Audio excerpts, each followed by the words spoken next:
Assalamualaikum warahmatullahi wabarakatuh. Alhamdulillahirabbil alamin. Alhamdulillahilladzi anzalas sakinah fi qulubil mu'minin liyazdadu imanan ma'a imanihim. Allahumma shalli ala Muhammadin wa ala alihi wa ashabihi ajma'in. Hadirin, setiap orang pasti ingin beruntung. Benar? Banyak yang menganggap keberuntungan itu adalah kalau dia mendapatkan uang, kedudukan, penghargaan, gelar, popularitas. Tapi apakah itu untung atau tidak? Kenapa ada yang naik pangkatnya ujungnya rugi? Yang disebut untung dalam pemahaman yang bisa dipahami dalam Islam, man kana yaumuhu khairan min amsihi fahuwa rabihun. Jadi orang yang beruntung itu adalah orang yang barang siapa hari ini lebih baik dari hari kemarin, itu untung. Wa man kana yaumuhu mithlan amsihi, barang siapa yang hari ini sama dengan hari kemarin, fahuwa khasirun, rugi. Jadi rugi itu bukan ketipu, rugi itu bukan habis uang, rugi itu adalah orang yang sama saja. Jadi Ramadan ini pun sama. Siapa Ramadan yang beruntung? Yang robah dari hari ke hari lebih baik. Kalau tidak ada perubahan, Ramadan ini rugi.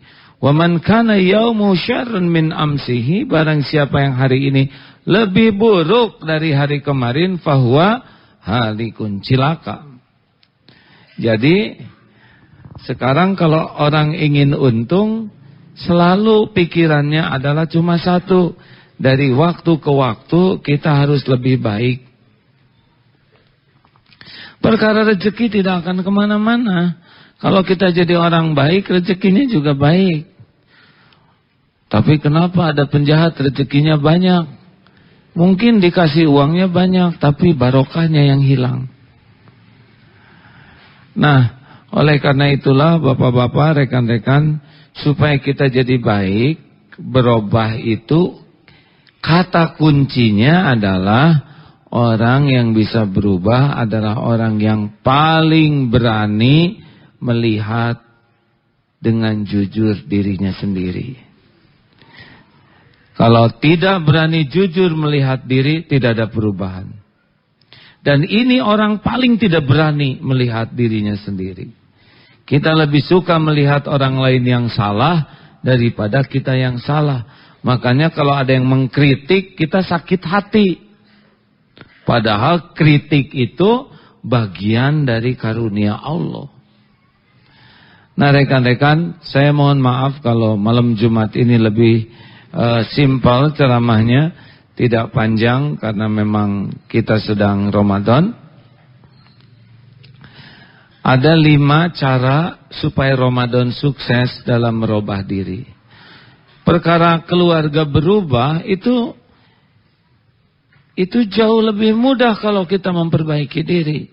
Banyak orang yang menginginkan keluarganya berubah, anaknya berubah, muridnya berubah, santrinya berubah. Tapi kalau kiainya, orang tuanya tidak gigih merubah diri, tidak bisa. Allah kan tahu, ini orang tua nggak memperbaiki diri, tidak dikasih hadiah anaknya jadi lebih baik. 1, kunci pertama untuk bisa memperbaiki diri adalah kita harus berani untuk muhasabah diri, jujur diri.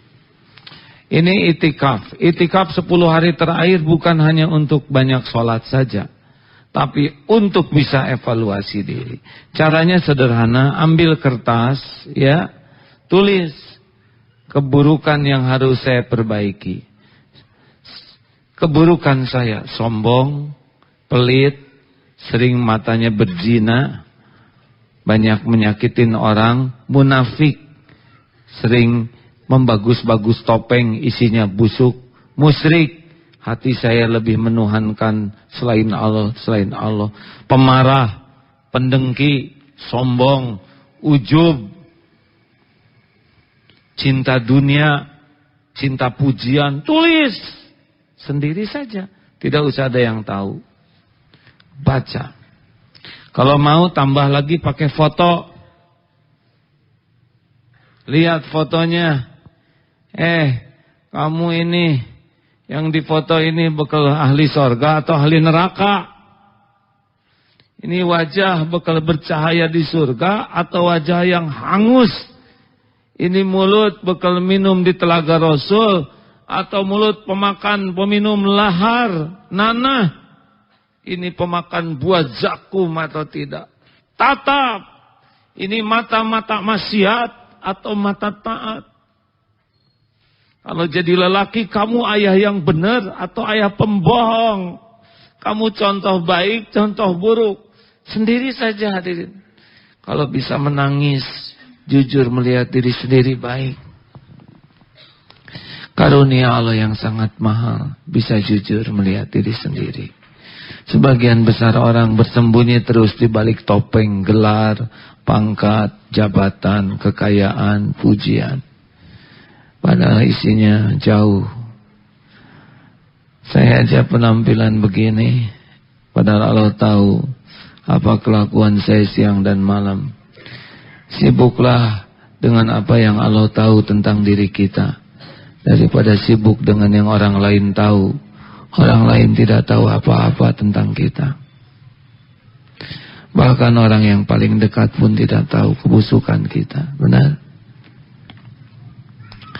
Jangan ngarap-ngarap bisa tobat kalau tidak pernah jujur melihat diri sendiri. Tidak ada tobat orang yang tidak menyesal. Tidak ada penyesalan orang yang tidak jujur mengakui keburukan dirinya sendiri. 2, maaf hadirin, suara saya parau. Yang kedua, minum, tidak boleh berharap. 2 hadirin. Yang kedua adalah miliki cermin. Orang bercermin itu biasanya bisa tahu tentang wajah kita yang sebenarnya. Coba kita lebih mementingkan cermin yang menampakkan kita aslinya atau cermin yang menampakkan kita lebih cakep dari aslinya? Jawab. Nih, ngaca. Di sini ada korong, tapi di cermin bersih. Mending yang atau jadi mulus di cermin. Mana yang penting? Yang bisa menampakkan aslinya atau yang lebih mulus dari yang sebenarnya? Kita nggak mau bercermin yang nggak asli, benar? Nah, kita membutuhkan orang, kawan, partner yang mau jadi cermin buat kita. Kita tidak perlu pujian hadirin. Yang diperlukan orang yang ngasih tahu kita apa adanya. Coba, nih ibu, misalkan udah dandan. Di sini ada belek ya bu ya. Sini korong. Di sini ada dahdir. Terus ketemu orang, mana yang ibu mau? Ya Allah, ibu manis, penuh cahaya. Ibu teh meni awet muda. Atau yang ngomong gini, "Ece, eta ngaca tuh meneh teh geuleuh ningalina. Cileuh ngadungku, korong nongtot, dahdir ngajeblak, hayang utah abdi meneh." Mana yang lebih penting bagi kita? Jawab. Yang muji atau yang ngomong apa adanya? Mau saudara ketipu oleh yang kayak gitu? Orang muji-muji tuh nggak tahu. Saya sudah nyobain Pak, dipuji rame-rame se-Indonesia, udah. Kemudian dicaci maki se-Indonesia juga udah. Demi Allah Pak, dipuji, dikagumi, dihormati, jauh lebih bahaya dibanding dicaci maki. Keras hati itu. Karena dipuji itu nikmat menurut nafsu, tapi tidak nikmat menurut iman. Orang yang biasa senang dipuji, ketipu oleh pujian. Kemakan oleh penghargaan. Akibatnya tidak jujur kepada dirinya. Kalau orang tidak jujur, pasti tidak bisa tobat. Kalau orang tidak bisa tobat, pasti hidupnya tidak akan pernah tenang. Karena gerbang tobat itu, gerbang ketenangan itu adalah tobat. Duduk di kursi, di bawah ada ular, nggak kelihatan, yang depan lihat. Bagusnya si sopan ngasih taunya, tapi kebenaran yang di depan ini belum terlatih untuk sopan. Pakai atuh matanya, itu di bawah ada ular, bahaya. Ngomong aja, engkau ustad, hati-hati. Di samping ini ada pemukul kasti. Mana yang kita pukul? Jawab. Ular atau yang ngasih tahu? Gini, yang pertama pukul ularnya, yang kedua yang ngasih tahu kan. Ular dipukul, kasih hadiah sama yang ngasih tahu. Kalau orang kebanyakan mukul orang yang ngasih tahu, Pak. Jelebet, makanya dia dikunyah oleh ular. Kritik itu lebih penting daripada pujian. Lebih nikmat bagi pecinta ma'rifat. Tapi pujian lebih nikmat bagi pemuja nafsu. Apa sih untungnya dipuji? Nggak ada. Aduh si Akang, ini soleh. Soleh gitu? Enggak. Aduh, ini awet muda. Jadi awet? Enggak, tetap pengolotan. Apalagi, kenapa ya setiap lihat Mbak tuh makin lama makin muda? Mustahil. Mustahil. Tapi dah seneng disebut gitu, langsung ditraktir sate ya. 20 Pak. Jadi tiap dia mau perbaikan gizi datang muji. Sekarang kita dikritik, hancur hidup kita. Dikritik, copot telinga kita, molokok kulit kita, rontok rambut kita, gak ada apa-apanya, itu gak ada roba. Yang namanya sakitnya sampai di sini, itu mah orang pemuja pujian. Bagi menuhankan Allah mah ketakut dikritik, kadang gak ada apa-apanya. Untuk luka itu bukan karena kritiknya, karena cinta penghormatan. Dengerin.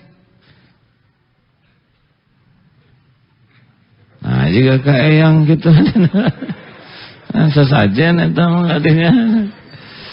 Ya alhamdulillah rezeki mengejar ya, walaupun harus ngadehem dulu. Makasih ya. Kita tidak tahu rezeki kita di mana, tapi rezeki kita tahu kita di mana. Kita minum tidak pernah tahu mata airnya di mana, tapi air rezeki kita tahu kita di mana. Makanya puluhan tahun tetap minum, ya. Benar? Nomor berapa ini teh sekarang? 3. Carilah teman guru yang ahli. Ingat baik-baik hadirin, kita ke dokter karena kita tahu dokternya ahli penyakit. Mau nggak datang ke dokter yang tidak tahu apa-apa? Kayaknya dokter ini nggak tahu apa-apa. Masa saya datang ditanya sakitnya apa? Hari dokter teh kunaon, engko sakola malah nanya. Bu, Pak, jangan salah gaul ya. Ada orang yang sholatnya cuma duhur dengan asar, ngumpul dengan orang-orang yang gak pernah sholat. Tahu panggilannya apa? Pak Ustadz. Padahal dia juga minus itu. Ngaji Iqra jilid 2, kumpul dengan yang gak bisa ngaji atau disebut kiai hadirin. Jangan salah gaul. Gaul dengan penjual minyak wangi ikut harum. Gaul dengan pandai besi bau bakaran, itu sabda Nabi. Gaul dengan orang-orang yang kualitasnya lebih tinggi dari kita, ke bawah naik kualitas kita. Tapi gaul dengan yang kualitas akhlaknya, perilakunya lebih buruk, kita ikut buruk.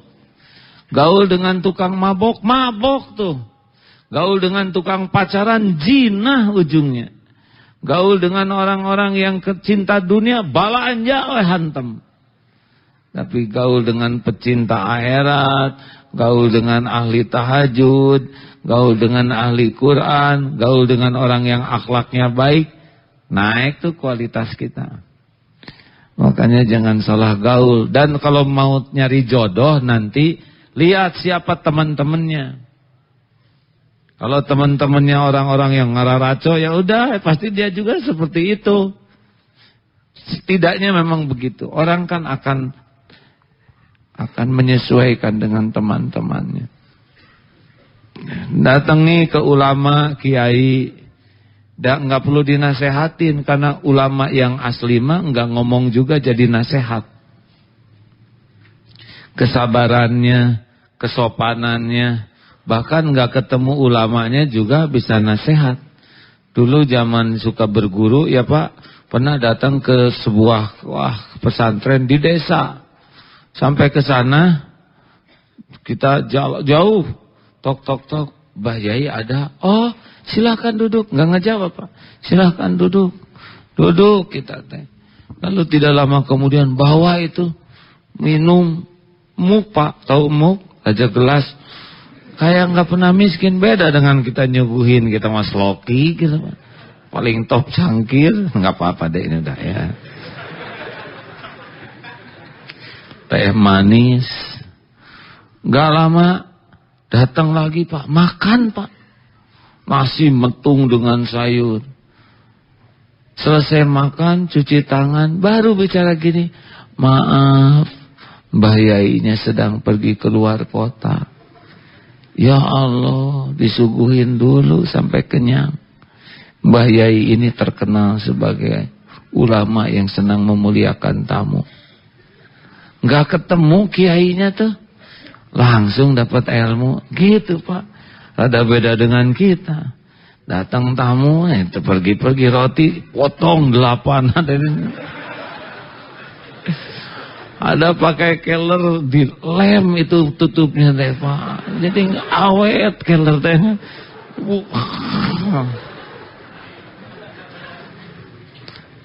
Hati-hati hadirin. Saya juga sambil ngomong gini, saya gitu enggak ya? Nomor berapa? 4. Yang keempat, ini mah kita aja ya. Manfaatkan orang-orang yang sebel ke kita. Karena orang-orang yang tidak suka ke kita itu adalah orang yang sangat setia. Siang malam selalu ingat kepada kita. Kita udah tidur, dia masih melek memikirkan kita. Hanya kita yang ada di hatinya. Jam 2 ngahuleng, kita kerek, dia mah berkorban. Dia terus menyelidiki kita, kusak-kusuk sana sini, mencari-cari kekurangan kita yang kita nggak punya waktu untuk nyarinya. Beliau seluruh waktunya, seluruh tenaganya, pikirannya, sampai beliau tidak sempat ngurus yang lain untuk kita semata. Besoknya dia akan kecewas-kecewis, ceritakan tentang keburukan kita kemana-mana supaya sampai ke kita informasi itu. Dan sepanjang bergibah, dia sumbangkan seluruh pahalanya untuk kita. Kalau habis pahalanya, dia ridho untuk mengangkut dosa-dosa kita. Kesetiaan apalagi yang kau ragukan darinya? Pengorbanan apalagi yang kau tuntut darinya? Harusnya kita kirim bolu, gepuk, pempek, redok dan sebagainya.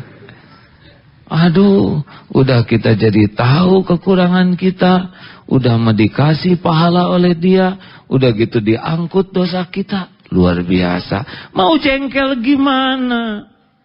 Nggak ada bahayanya kalau kita benar dan orang sebel ke kita, nggak bahaya. Yang bahaya tuh kita yang sebel sama dia.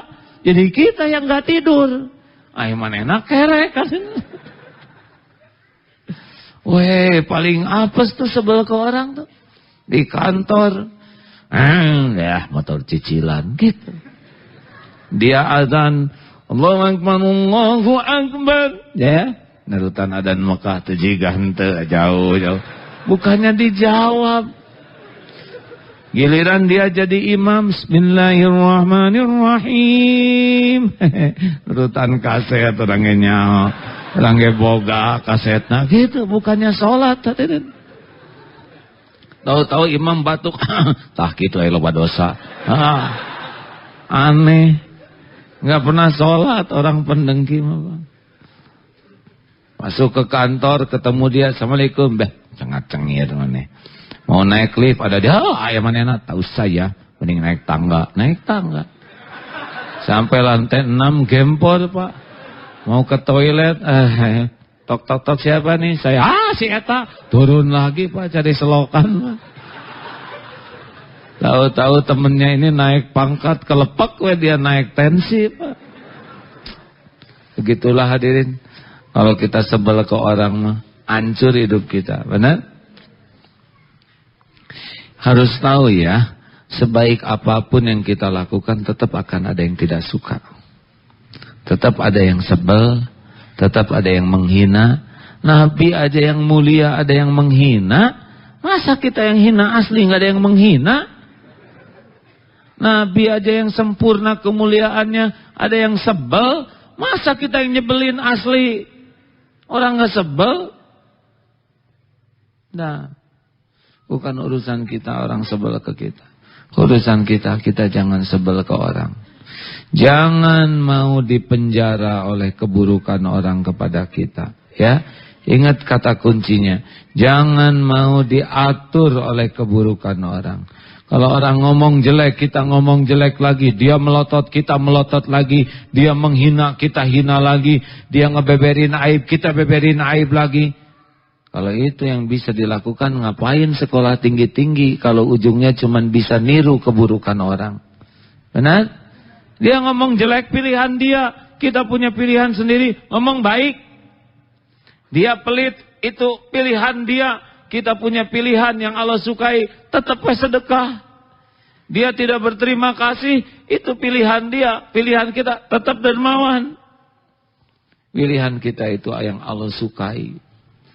Dah, tong sok ngaladenan nu tepara ruku. Ya, keep cool man. Amen. Keep cool ya. Yang terakhir, jangan bikin emosi, hadirin Ramadan ya. Satu apa? Tafakuri diri, muhasabah diri. Yang kedua, miliki cermin pribadi. Itu bisa istri, bisa suami, bisa anak. Pokoknya orang-orang yang terdekat lah, itu bisa jadi cermin. Jangan suka nanya, Bu, Pak, gimana penampilan saya? Keren kan? Jangan suka nanya gitu.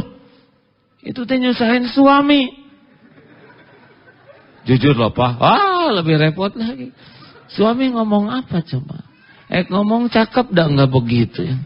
Ngomong jelek nggak tega. Jadi ya udah lama kamu makai kesemak gitu ya. Jangan hadirin. 3, apa? Ya, cari guru yang ahli, lingkungan, teman yang lebih baik. Yang keempat, manfaatkan orang-orang yang tidak suka ke kita. Dan yang kelima adalah tafakuri apa yang terjadi di lingkungan kita selama ini. Ini ya, maaf ketemu dengan teman-teman segini tuh, ini syarat informasi Pak. Nonton TV syarat informasi. Kita ketemu dengan, adik saya, aing mah teu kuat hayang nampilingan maneh ya. Waduh, kita nggak enak dengernya enggak. Udah tua, beragagah, beregege. Oh, ini pelajaran dari Allah. Ternyata menjadi dewasa itu tidak cukup dengan menjadi tua. Tidak usah menilai orang. Saya janji tidak mau meniru keburukan dia. Udah jelas jeleknya. Pakai dong otaknya. Di mana mata kamu, Nggak enak sekali ditunjuk-tunjuk wajah. Ini pelajaran dari Allah. Saya tidak akan nunjuk-nunjuk wajah orang. Nggak enak rasanya. Jadi belajar terus. Ketemu dengan orang yang sopan, kita mau makan, nasinya disuguhin oleh dia. Oh, mau duduk kursinya diambil, kita mau mengunyah dimakan oleh dia. Nah, ya masa aneh. Hadirin, tiap orang tuh sumber ilmu bagi kita. Nonton TV, telah mati laki-laki dalam keadaan tidak berpakaian sedang berpacaran dengan laki-laki lainnya. Pelajaran, oh kalau Allah mau ngambil nyawa, nih lagi zina dimatiin oleh Allah. Oh ya. Telah tertangkap tangan seorang pejabat mengambil uang. Oh ya begitu. Kalau Allah mau ngebuka mah nggak ada yang bisa lari. Saya emang gak mau licik-licikan juga gitu. Telah menyembunyikan uang gepokan di tembok, koruptor. Bloon pisannya. Udah mah dia nembok susah, uangnya juga mau ngapain di tembok ya. Oh beginilah kalau orang yang cinta dunia, senang ngumpul-ngumpul yang dia tidak nikmati. Tiba-tiba ketemu anak kecil, Ma, minta duit. Buat apa? Pengen beli petasan. Enggak boleh. Wah, nangis kokosehan. Perhatikan. Nih, kasih. Nyengir langsung, lari ke pasar. Sampai keringetan, dapat petasan, lari, kedebut jatuh. Untung petasan nggak apa-apa. Lutut berdarah, Pak. Giliran mau disulut, Akang, tolong bakarin ya. Kasihin tuh. Tunggu dulu, Kang. Ya ampun. Udah, Kang. Hore, tariknya, kerasnya hore. Padahal dia nggak dengar hadirin. Ini pelajaran dasar anak kecil. Dia yang nangis, dia yang capek, dia yang berdarah. Pas dengar orang lain, dia mah tutup telinganya. Banyak orang yang kayak gini. Pontang panting pentong dalam hidup. Oh, siang malam dah nggak dinikmati itu hadirin. Ini pelajaran. Di sebuah villa juga, kenapa si Bibi dengan si Mamang langsing seger? Karena si Bibi berenang tiap hari. Si Mamang bayangkan villa segar, oksigen bagus, pakai penghangat, kasur empuk. Yang punyanya mah stres, Pak, takut ketahuan KPK ya. Oh begitu ujian. Hadirin, nonton TV itu bukan lihat wajah, tapi lihat episode. Mana yang harus saya tiru, mana yang harus saya tolak, mana yang harus kita jadikan ibroh. Jadi banyak sekali pelajaran setiap waktu. Saya pernah suatu saat di rumah makan, pas mau bayar, sudah dibayarin. Oleh siapa? Itu tuh ada orang Tionghoa, bayarin, pergi aja, ngaleos, enggak ngasih tahu dia. Hanya dikasih tahu, oh ya Allah, agamanya tidak Islam, tapi dia perhatikan, dia bayar. Pelajaran, dan enak dibayarin gitu. Tapi lebih enak lagi kalau kita yang ngebayarin, ya. Nah itu pelajaran dari Allah. Nah yang gini-gini hadirin, jadi setiap waktu kita dapat ilmu. Kayak guru di sekolah itu ilmu tuh, dosen tuh. Saya ingat ini zaman SMA tuh, aduh guru bahasa Indonesia. Bersih, rapi, cakep, laki-laki ya. Pokoknya sopan. Saya ini kebayang ini Pak. Susah lupanya. Lonceng aja udah bikin bahagia Pak. Neng, asal lembut lonceng tuh. Neng. Karena kita suka sama gurunya. Aduh, pas saya, Assalamualaikum anak-anakku sekalian, apa kabar? Oh baik, Pak Guru, bahagia deh. Tapi ada juga, ya semoga Allah menyayangi beliau, guru yang, ya begitulah, saya nggak boleh ngejelek-jelekin ya bulan Ramadan. Nah lonceng dia asa krateng, loncengnya asa gegar otak. Nah, langkahnya juga kalau didramatisir mah jeleg. Dan pintu kebuka teh juga no tegang, keluarkan kertas selebar. Itu teh pelajaran hadirin. Kita mau mirip yang mana? Jangan cuman ngobrolin gurunya, tapi itu teh ilmu dari Allah. Kalau kita suka yang ini, ya udah tiru yang baiknya. Kalau kurang suka yang ini, jangan ditiru sambil didoakan kebaikan bagi yang bersangkutan. Jadi nggak ada ruginya. Demikian rekan-rekan, mudah-mudahan kita gigih memperbaiki diri. Dah pengen yang lain robah juga, kalau kitanya enggak robah mah. Kalau ingin anak soleh, solehkan diri. Insya Allah nanti kasih hadiah oleh Allah, anak yang soleh. Allahumma salli ala Muhammadin wa ala alihi wa ashabihi ajma'in. Ya Allah, Allahumma gfir lil mu'minin wal mu'minat wal muslimin wal muslimat al ahya'i minhum wal amwat. Allahumma a'izal Islam wal muslimin. Allahumma ansur mujahidin. Ya Allah, wahai yang maha melihat, bukakan hati kami ya Allah agar bisa jujur, sejujur-jujurnya melihat diri ini. Jangan biarkan kami menipu diri kami sendiri ya Allah. Jangan biarkan kami tidak jujur. Ya Allah, bukakan hati ini agar bisa tahu dosa yang pernah kami perbuat. Ampuni ya Allah, ampuni sehitam apapun kehidupan yang pernah kami lalui, sekotor apapun tubuh kami ini ya Rabb. Ampuni ya Allah dan bersihkan dari aib-aib yang kami sembunyikan dan tutup-tutupi siang dan malam. Engkau tahu ya Allah kebusukan kami yang sesungguhnya. Ya Allah, berikan kesempatan Ramadan ini bisa membersihkan kami.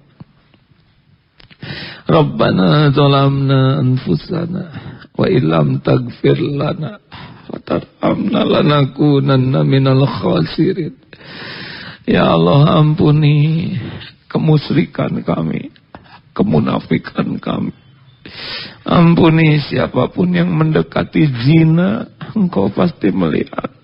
Yang matanya berzina, yang pikirannya berzina, yang tubuhnya nista. Ya Allah, ampuni dari dosa yang berulang-ulang kami lakukan, padahal kami tahu itu dosa. Berikan kekuatan kami menghindari maksiat ya Allah, menjauhi dosa. Allahumma Rabbana zalamna anfusana wa illam taghfir lana wa tarhamna lanakunanna minal khasirin. Ya Allah, Allahumma ighfir lana wa liwalidina warhamhum kama rabbawna shighara. Ya Allah, di bulan Ramadan ini kami mohon ampuni dan sayangi orang tua kami. Hapuskan seluruh dosanya ya Allah. Berkahi, muliakan sisa usianya. Jadikan akhir hayat orang tua kami husnul khotimah. Lapangkan kuburnya ya Allah. Jadikan ahli surgamu. Ya Allah, jadikan saat ini saat mustajab. Bulan Ramadan, bulan mustajab. Malam Jumat, malam mustajab. Kabulkan doa kami ya Arhamar Rahimin. Amin. Hadirin doalah pasti dilihat, didengar oleh Allah. Amin. Siapa tahu saat inilah takdir dirubah oleh Allah.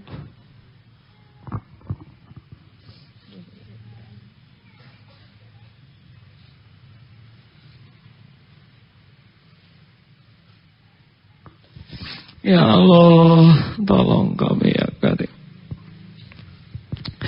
Ya Allah, kuatkan iman kami, indahkan akhlak kami.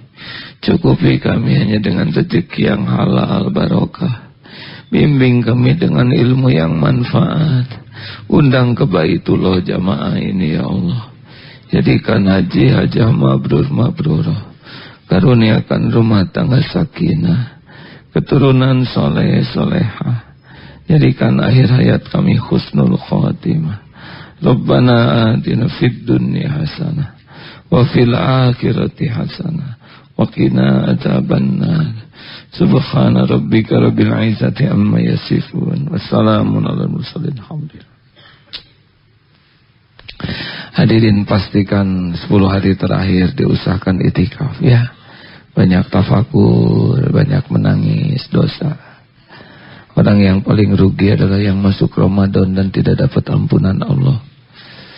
Kita iri kemarin saudara kita santri yang wafat sedang membaca surat Ar-Rahman. Masya Allah.